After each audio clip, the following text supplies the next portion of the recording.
అభిజ్ఞ అంటే తెలుసుకోవాలనే కోరిక. ఈరోజు మనం దేని గురించి మాట్లాడదామంటే సాయిల్ ఫార్మేషన్ గురించి మాట్లాడదాం. యాక్చువల్లీ ఈ సాయిల్ ఫార్మేషన్ అనేది 3 టైప్స్‌లో జరిగే అవకాశాలుంటాయి. మొట్టమొదటిగా ఇది చూసుకున్నట్లయితే దీని యొక్క మేజర్ రీజన్ చూసుకుంటే ఫిజికల్‌గా కొన్ని చేంజెస్ రావడం వల్ల దీంట్లో సాయిల్ ఫార్మేషన్ జరిగే అవకాశాలుంటాయి. ఆ తర్వాత కెమికల్ యాక్షన్స్ ద్వారాను, ఇంకొన్ని సార్లయితే బయోలాజికల్ యాక్షన్స్ ద్వారాను కూడాను సాయిల్ ఫార్మ్ అవుతదనమాట. సో, అసలు మేజర్‌గా ఈ సాయిల్ ఫార్మ్ అవ్వడానికి రీజన్ ఏంటి అనేది ఒకటి చెప్పనా? డెబ్రిస్. సో, మీరు సాయిల్ అంటే నథింగ్ బట్ ఏంటంటే చిన్న ఇసుక ముక్కలు కదా! రాళ్ళ ముక్కల్ని డెబ్రిస్.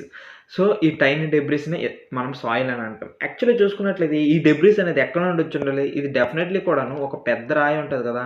ఆ పెద్ద రాయి అనేది వెదరింగ్ అవ్వడం వల్ల, ఆ పెద్ద రాయి అనేది డెన్యుడేషన్ ప్రాసెస్‌కి వెళ్ళడం వల్ల, ఎరోజన్ అవ్వడం వల్ల ఇవి మెల్లమెల్లగా ఈ చిన్న ముక్కలనేవి ఏర్పడి ఈ రకంగా వచ్చాయి.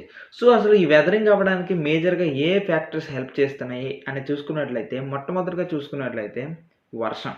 సో, ఈ వర్షం అనేది మేజర్‌గా ఈ రెయిన్ ప్రాసెస్ అనేది మేజర్‌గా చేస్తుంది. ఆ తర్వాత చూసుకున్నట్లయితే మనకి విండ్ ఉంది కదా! ఈ విండ్ అనేది ఈ విండ్ వల్ల చాలా ఎక్కువ వెదరింగ్ అయ్యే అవకాశాలుంటాయి.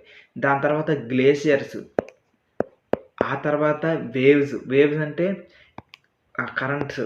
సో, ఈ వేవ్స్, వాటర్ వేవ్స్, ఈ కరెంట్స్ అన్నిటికన్నా మించి రివరు.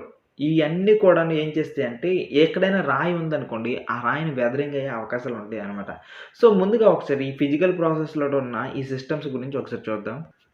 అసలు ఈ వెదరింగ్ ఎలా జరుగుతదో ఒకసారి చిన్న ప్రాసెస్ చూద్దాం. ఎప్పుడైనా వర్షం పడిందనుకోండి, ఈ రాయి మీద ఎప్పుడైతే వర్షం జరిగిందో, ఈ వర్షం పడిన తర్వాత డెఫినెట్‌లీ కూడాను ఈ వాటర్ అంతా కూడాను ఈ బండ మీద పడుతది. ఈ బండ మీద పడిన తర్వాత ఇన్‌కేస్ ఈ బండ మీద చిన్న క్రాక్ ఉందనుకోండి, ఆ క్రాక్‌లోకి ఫస్ట్ వాటర్ వెళ్తది.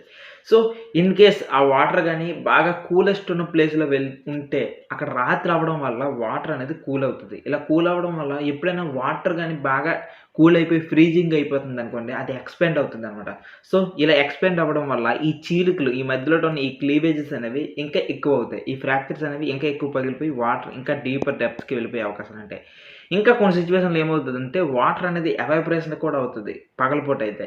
ఈ పడిన వాటర్ అంతా ఎవాపరేట్ అయిన తర్వాత కొంత సాల్ట్ మిగిలిపోద్ది. ఈ సాల్ట్ అంతా కూడాను రోజు రోజుకి అక్యుములేట్ అయ్యి ఈ బండని పగలగొట్టేస్తది. సో, ఈ రకంగా అనమాట ఇక్కడ ఈ వాటర్ వల్ల, ఈ రెయిన్ వల్ల ఈ పెద్దగా ఉన్న బండ కాస్త చిన్న ముక్కలుగా విడిపోద్ది కొన్ని రోజులకి.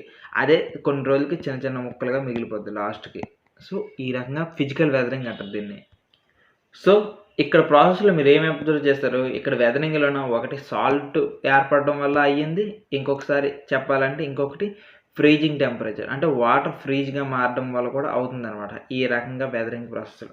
ఇదే ప్రాసెస్‌ని కెమికల్ అన్నాను కదా! కెమికల్‌లో ఏమవుతదంటే ఇన్‌కేస్ ఇక్కడ గాని యాసిడ్ రెయిన్స్ పడినా, రెయినే పడిందనుకోండి, ఈ లోపల ఉన్న ఈ కెమికల్ సెక్షన్ అంతా మారిపోద్ది. ఇన్‌కేస్ అది శాండ్ స్టోన్ అయిందంటే అది పీల్చుకుంటది. పీల్చుకోవడం వల్ల ఈ వాటర్ యొక్క లోపలంతా కూడా తడి బాగా పేరుకుపోయి, తడంతా బాగా అక్యుములేట్ అయ్యి, అది యొక్క రియాక్షన్ స్టార్ట్ అయిపోద్ది. ఎప్పుడైతే రియాక్షన్ స్టార్ట్ అవుతదో, ఈ రాయి యొక్క డిఫరెంట్ రియాక్షన్స్ వెళ్ళిపోయిన తర్వాత కరోడ్ అవుతది. దాని తర్వాత డిఫరెంట్ యాక్షన్స్ వల్ల అది కాస్త ఆక్సిడైజ్ అవుతది. ఇలాంటి ప్రాసెస్ వల్ల కూడాను ఈ కెమికల్ రియాక్షన్స్ వల్ల కూడాను మెల్లమెల్లగా పగిలిపోయే అవకాశాలుంటాయన్నమాట. అది కెమికల్ యాక్షన్. ఇప్పుడు మూడోది బయోలాజికల్ చూద్దాం. Biological very simple. సో, ఇక్కడ ఈ మోసెస్ ఉన్నాయి కదా! ఈ మోసెస్ గాని, దాని తర్వాత చూసుకున్నట్టయితే ఇక్కడ లీచెన్స్ ఉన్నాయి.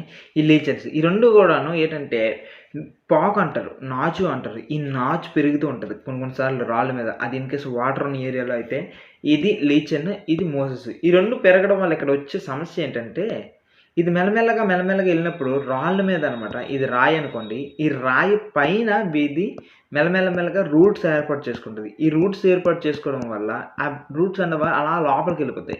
ఇలా లోపలికెళ్ళిపోతూ ఈ రాయిని పగలగొట్టేస్తాయి. కొన్ని రోజులకి ఈ రాయి ఏమవుతదంటే ఈ రూట్స్ అన్నీ వెళ్ళిపోవడం వల్ల చిన్న ముక్కలుగా మారిపోద్ది. సో, ఇది బయోలాజికల్ ప్రాసెస్.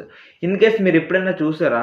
మన ఇంటి పైన కూడాను గోడ పైన అబ్జర్వ్ చేస్తే కొన్ని సార్లు చిన్న మొక్కలు కనిపిస్తాయి. ఆ మొక్కలు ఎలా వచ్చాయనుకుంటున్నారు? ఇది కూడాను చూస్తే ఆ మొక్కలనేవి ఈ పక్షులు గింజలు తింటాయి కదా! ఆ గింజలు అవెప్పుడైతే మోషన్‌కి వెళ్తాయో మన ఇంటి పైన ఇన్‌కేస్ మోషన్‌కి వెళ్తే ఆ మోషన్‌లో గాని ఆ గింజలుంటే అవి మెల్లగా మొలకెత్తేస్తాయి. ఈ సీడ్స్ అనేవి పెరిగినప్పుడు వాటి యొక్క రూట్స్ అనేవి గోడలోకెళ్తాయి.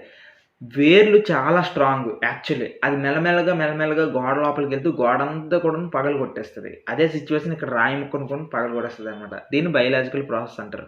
సో, ఈ ప్రాసెస్ అన్నిటి బట్టి మీకేమర్థమైంది అంటే, ఇక్కడ ఇవన్నీ కూడాను ఒక పెద్ద రాయిని చిన్నగా పగలగొట్టేస్తున్నాయి.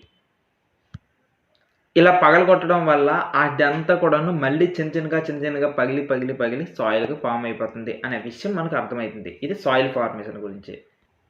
ఆ తర్వాత ఇంకొక దాని గురించి కూడా మాట్లాడొచ్చు. అది bed rock. Actually bed rock అంటే ఏం లేదు.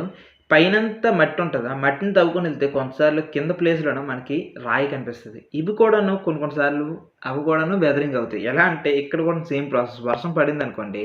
ఈ వర్షం అంతా కూడాను ఏమవుతదంటే నేలలోకి ఇంకిపోద్ది. సో, ఇలా ఇంకుకుంటూ ఎళ్ళిన తర్వాత ఇక్కడ రాయి దగ్గరికొస్తది కదా!